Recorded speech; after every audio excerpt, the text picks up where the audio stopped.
right, it is Wednesday, so we are back with Seminole Sidelines reeling them in recruiting report edition of Seminole Sidelines. My name is Pat Burnham, and I am joined by Osceola recruiting analyst Charles Fishbein. Fish, how you doing, man? Doing all right.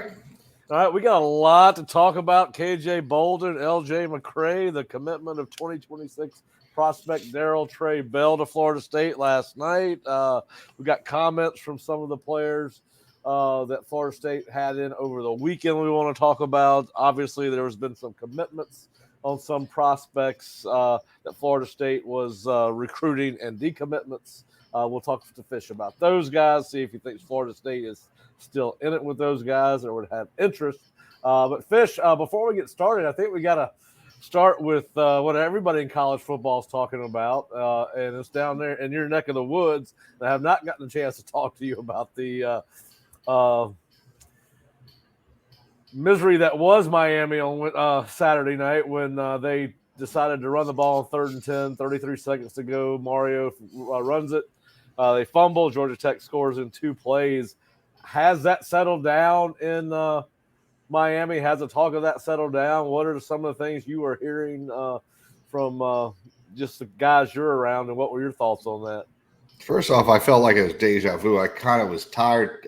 The game was about 1:30 left. I fell asleep, and then I woke up, and it reminded me of what happened with Florida State with Jacksonville State at the time. I know they're different situations, but the results to wake up and you're like, wait a second, how did this team lose? Is just crazy. I mean, people talk about the, not taking the knee. How do you let a defensive back get, a wide receiver get behind a defensive backfield that bad? Like, hey, everybody's like, keep the guy in front of you, and worst case scenario, you tackle him before he gets down. But it was a total disaster from all points, and I think that the fans are still pissed off, but. You know what? They got another game this week where they, if they beat North Carolina, I think most people will forget about it. Yeah. Any chance? The players were visibly upset on the sidelines. Any chance this affects Mario being able to get his team to respond the right way? I mean, any ripple effects from that? Yeah, I think if he had last year's team, I think it would be bad news for them because they had a lot of cancers on their team last year, and you know how that is if you have guys that are just negative people, but I think he has a lot stronger group inside that locker room that they could probably overcome something as bad as this. And we'll find out this weekend. But I do think they have leaders on that team this year that they didn't have last year, and it'll be a little different moving forward.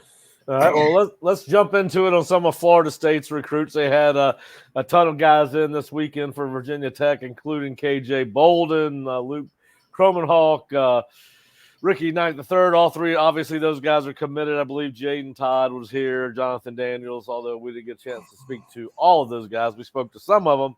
But probably the two we'll start with, and we'll start with KJ Bolden because he seems to be somebody that everyone has questions about. Obviously, he has gone to Georgia since on an unofficial visit since committing to Florida State. He's gone to Auburn since committing to Florida State. You and I talk a lot about what players do as opposed to what they say, and we're going to talk a little bit about both with KJ. His comment, Fish, to Osceola after the game on Saturday night at Doak Campbell Stadium was, "I'm committed to Florida State. I'm here right now. I'm going through the recruiting process. You only get to do it one time. So you get to go and visit other schools and check out other places that you've made the right decision." And then he went on to say that overall, I'm committed to Florida State right now. And those were kind of the tone and text of his conversations. And then, of course, you appreciate his honesty. He did mention he broke down the game, offense, defense, and special teams. So, he was paying attention. He talked about the atmosphere being crazy and how coming back as a committed prospect to Florida State was a better experience than coming back as he had people asking him for autographs, and people know who he is now. But he also mentioned that he is going to go to the Alabama-Auburn game, the Iron Bowl, in late November. He does plan to be back. He said he'd be back on Florida State's campus for the Miami game on November 11th. Said if Riley Leonard was indeed playing quarterback for Duke, that he would be back for the Florida State-Duke game. But that would kind of determine whether he came back from that game. He wants to see Riley Leonard. But anyway, so what are your thoughts on what KJ had to say? And, how do you we had a debate about this at our Osceola staff meeting. About half of us think his recruitment is over. The other half do not. Can you break the tie for us? Yeah, I think that you got to let these guys just do their thing. Norvell has a different approach to recruiting than somebody like Dabo Swinney. If this kid was committed to Clemson, he'd have to shut it down. That's just how Dabo believes. When you allow them to have that open door policy and the way that Norvell recruits these kids, you're going to have these questions all the way till National Signing Day. I don't think he had to commit early. But he did, and I think that's because he really, really likes Florida State. He showed up on campus a bunch of times. Part of this deal going all the way to the end, though, is he's going to take visits, and I don't blame him. I mean, with this NIL deal that's going on, and you look at Florida State's secondary, and that's kind of been a weakness. This kid should use that as leverage to continue to get more and more NIL, and this is part of what you have to deal with in this NIL era. He's just doing what's best for him, and it's a business decision now. I think he will stick with Florida State. It's just, like I said, he didn't have to commit to Florida State early. You know that these other schools were going to continue to pressure him to come on campus. You had that expectation. He hasn't wavered. I haven't seen anything from him where he's wavered at all in his decision. So my thinking is he sticks with Florida State in the end. Yeah, I tend to agree. I think that obviously you pay attention to the fact that he could be back here twice in the next 4 weeks. Listen, I don't blame him for wanting to go to the Iron Bowl. I've always wanted to go to the Iron Bowl, and I have not had a chance to do that. I certainly don't blame him for that. That's a historic game and a really great atmosphere. And obviously that same weekend, Florida State's playing at Florida, so Florida State will not be at home for him to be at that game. All right, so Fish, LJ McCray, the 2024 defensive end from Daytona Beach Mainland High School, was on campus for his official visit. He had taken official visits to Georgia, Florida, Miami, and Auburn this summer. My first question to you will be, how big is it an advantage? He's going to make a decision sometime after October 18th. That's his birthday. He does not want to he said after his visit this weekend, we spoke to him on Sunday, that he does not want to make that decision on his birthday. He wants to play that a little bit longer. Probably towards the end of October, he will have a decision.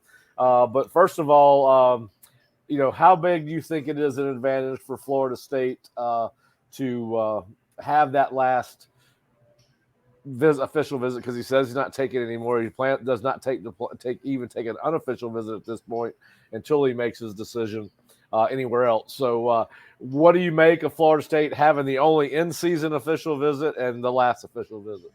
I think it's huge.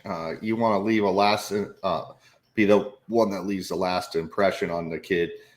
He's a major need. I really hope for their sake that they're putting a big emphasis on him, because they need defensive linemen. We've discussed this. They've kind of struggled this year. I don't put that on coaches. Defensive linemen, everybody wants.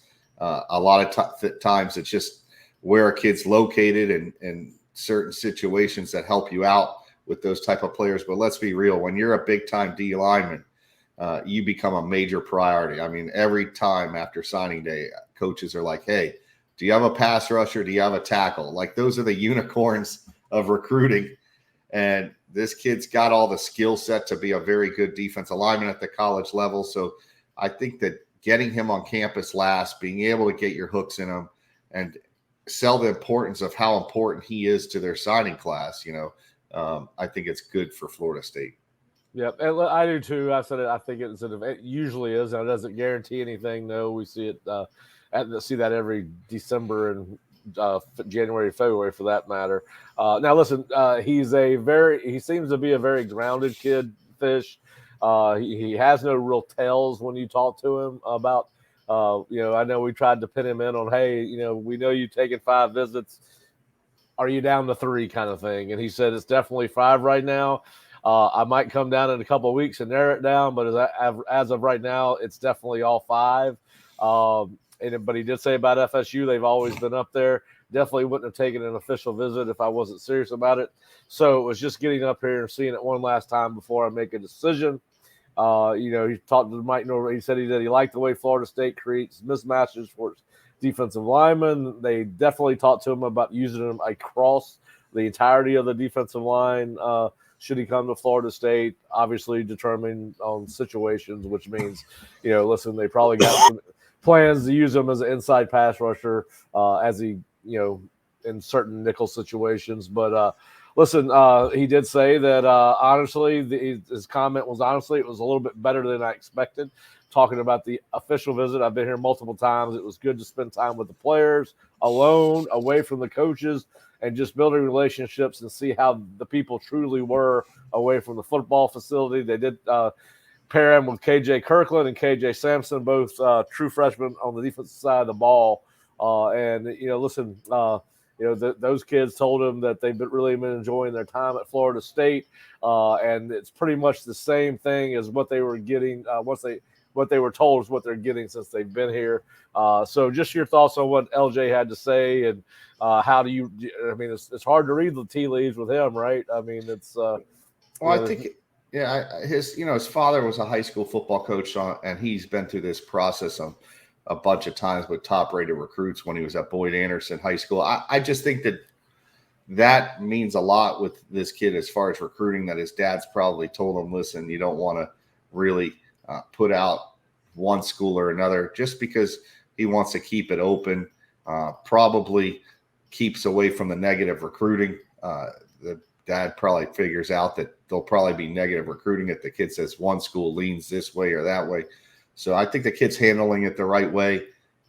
You wish more kids would handle their recruitment this way, where it's kind of open and they don't really lead a media group on.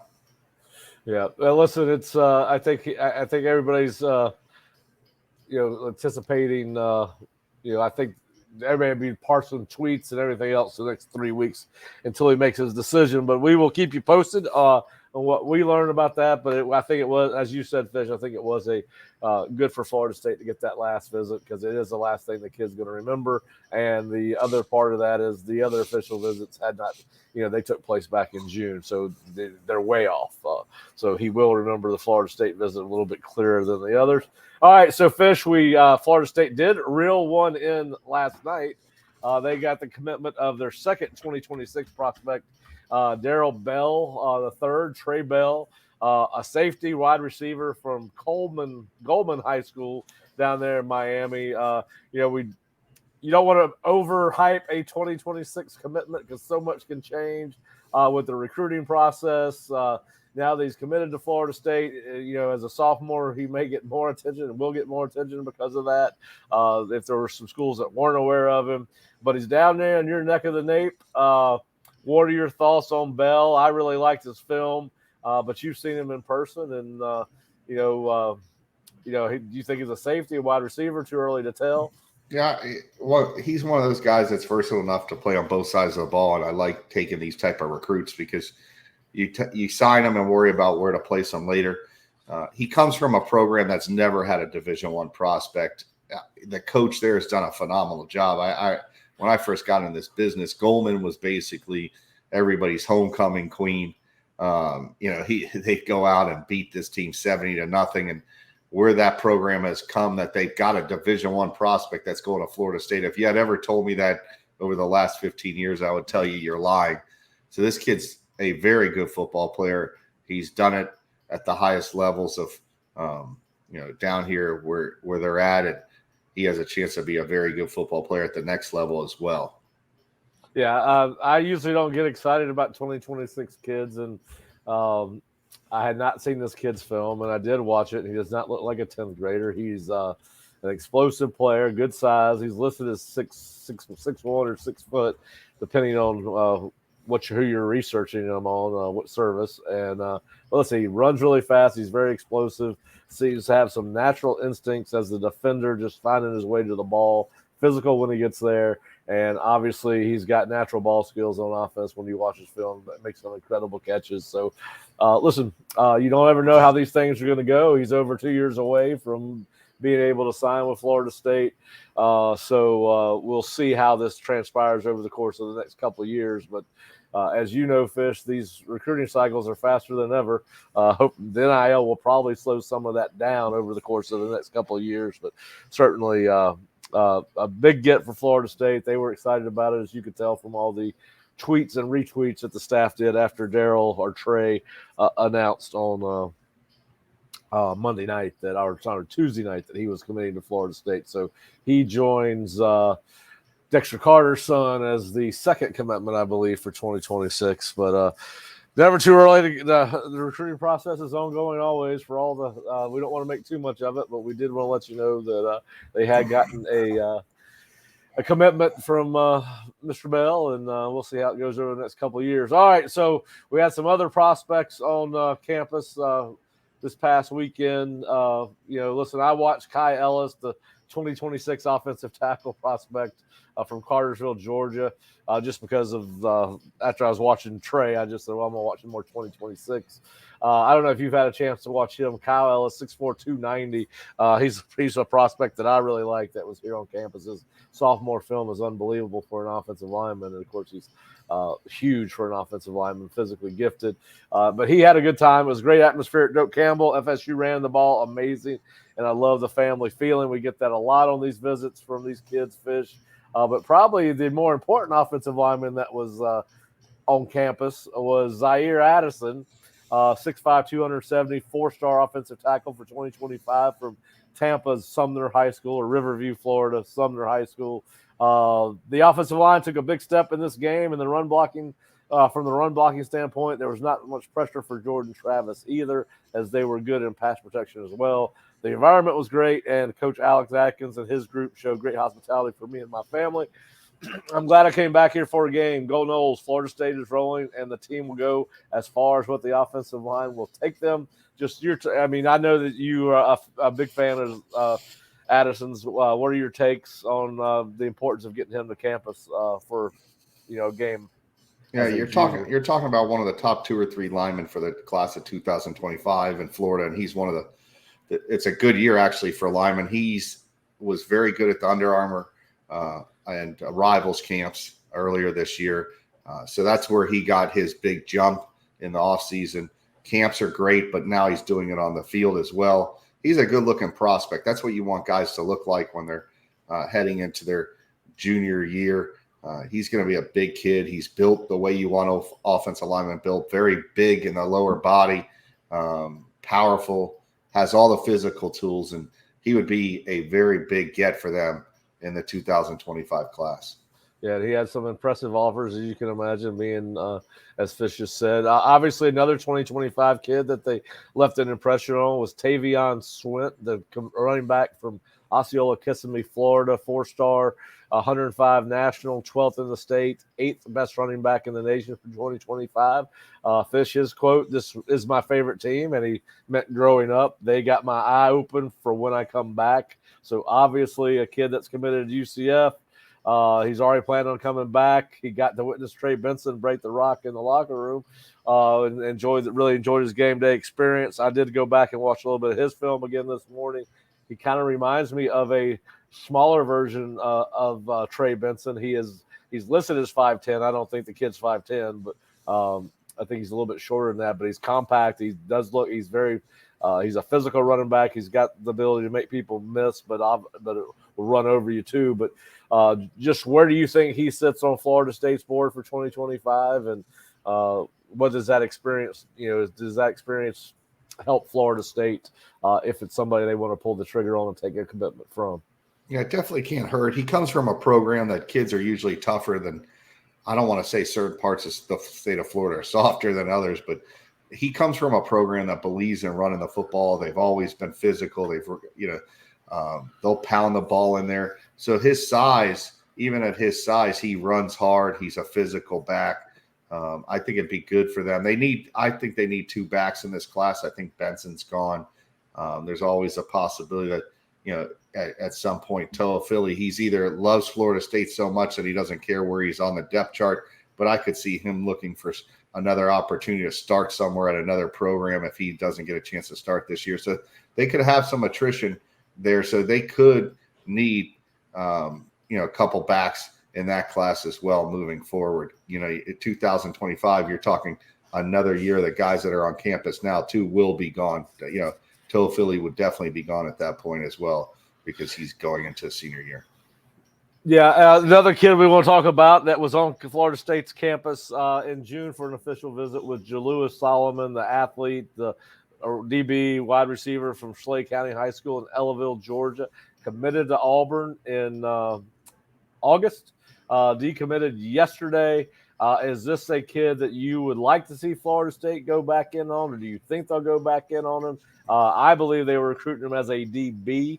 But obviously, because they have a lot of receivers, as we've talked about, we think they're saving a spot for Jeremiah Smith. But what are your thoughts on Jalewis decommitting from Auburn and where he sits with Florida State?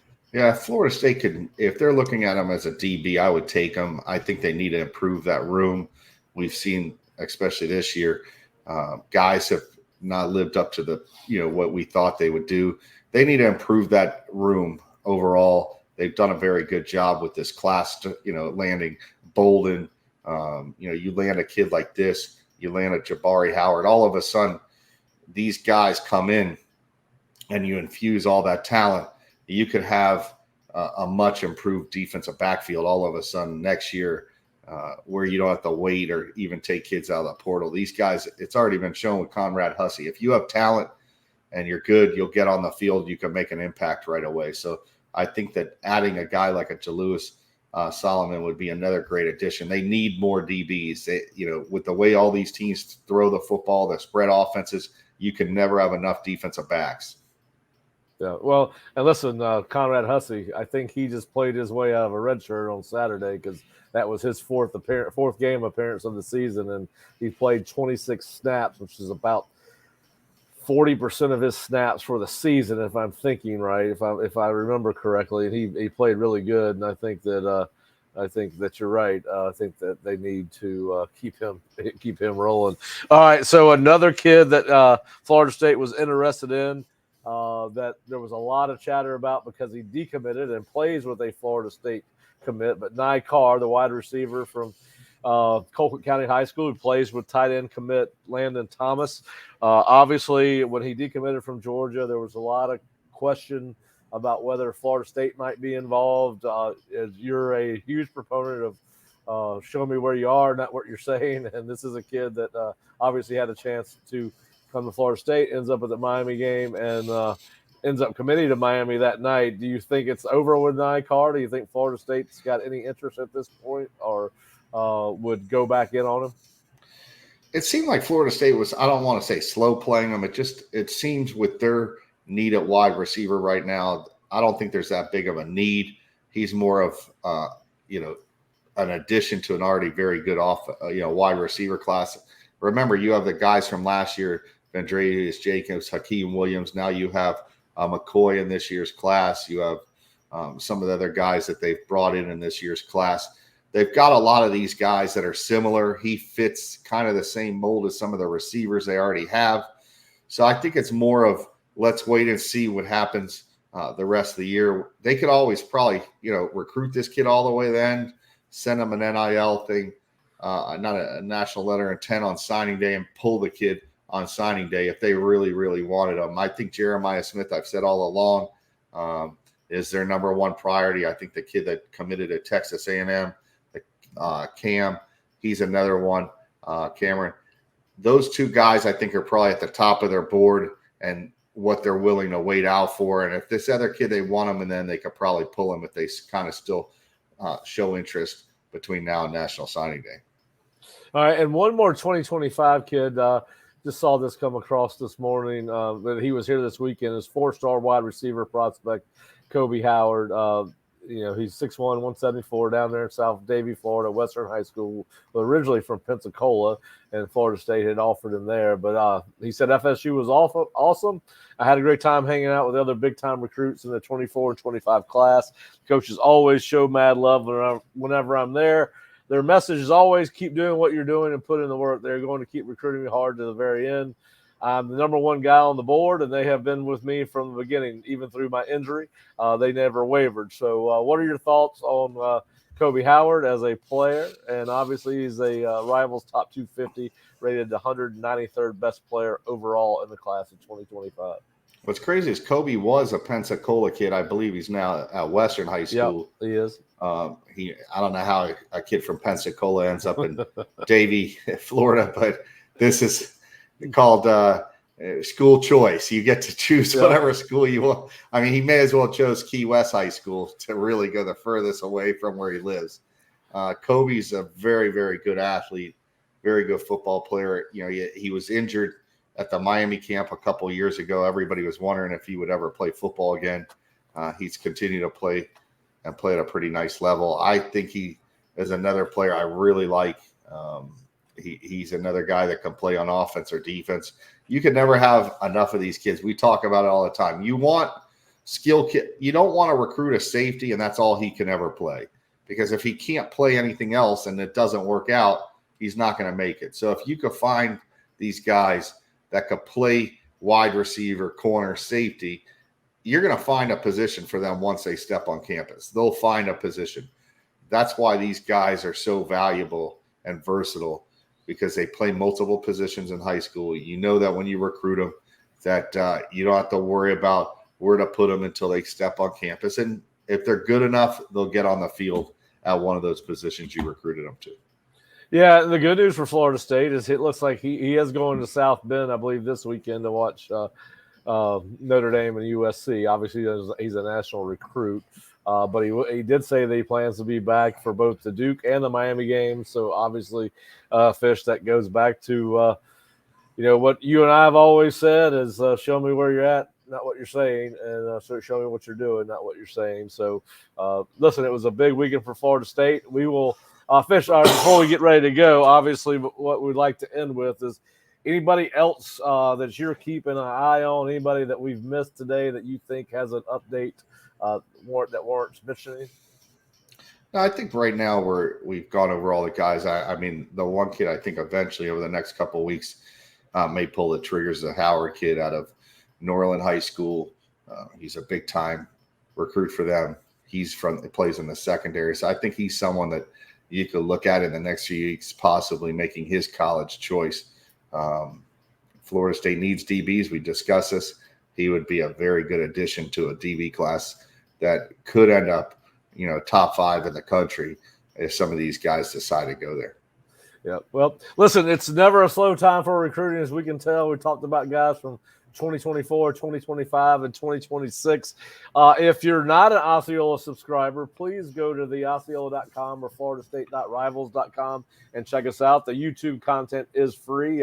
While you're here, we'd also like for you to subscribe to the Osceola YouTube channel. You can actually sign up for alerts for when we're going to do shows. We do a live first impression show after every game. We have Seminole Sidelines on Sunday, which is a game recap with members of the Osceola staff. And obviously, Fish and I are doing our Reeling Them In segments on Wednesdays. And, of course, there's plenty of content on the Osceola. We've got a recruiting board for Syracuse week, what the kids are saying after their visits. Kids that didn't come to Florida State. Obviously, we'll have our visitors list. Fish just posted a Fish Bits piece on the premium recruiting board that's fluid and interactive, and you're able to go there and get Fish's thoughts on recruits that maybe we didn't talk about today. But plenty of content on the Osceola website at theosceola.com or FloridaState.rivals.com. It'll get you to the same place. And then, of course, please subscribe to the Osceola YouTube channel. You can also watch these shows on Osceola Twitter or X, and then Osceola Facebook. But Fish, man, as always, appreciate you taking the time. I know you got a lot going on as we prepare for another week of high school football across the state of Florida. But we'll be back next Wednesday with another edition of Seminole Sidelines, a Reeling Them In version, and talk more about Florida State recruiting. But we hope everyone has enjoyed the podcast/videocast, and we will see you next week.